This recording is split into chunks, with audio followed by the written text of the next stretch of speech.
วิตผ่านมาที่เฮาได้เที่ยวไปมาเมืองเราแดนดินทินเหนือได้พบสาวงามพบกับที่เกิดสงครามมาเป็นปี75ที่เกิดสงครามอยู่เมืองลาวคิดถึงน้องสาวหน้าอาทีคิดถึงสาวที่เจ้าที่งามอีลีสาวละ40 ปีสาวเอ๋ยเอาใจที่ทุกสาวบ้านนาพาตัวกับสารวาทำให้กูเจอหลดลาบ่ได้จืดจำว่ามีลูกมีเมีย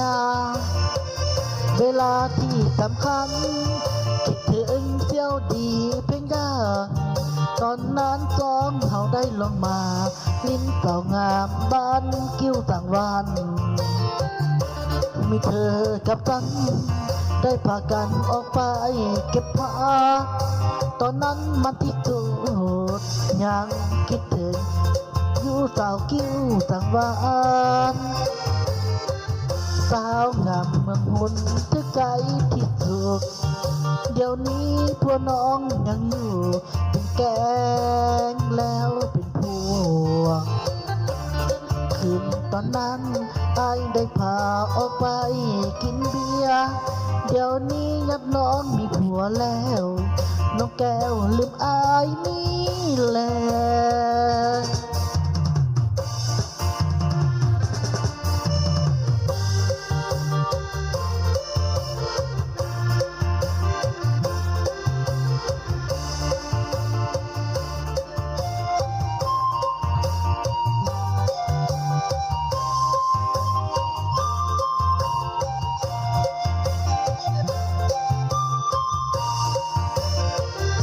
กับคนคิดถึง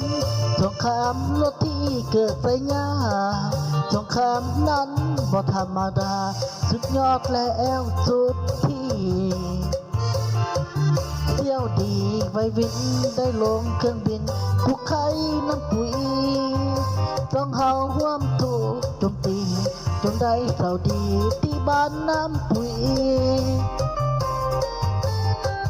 สาวอยากรอคอยอ้ายแขวงห่วงพามสาวงามที่เมืองแดนหนาวน้องสาวข้างเขาที่อ้ายบ่ลืมอ้ายยังจืดจาง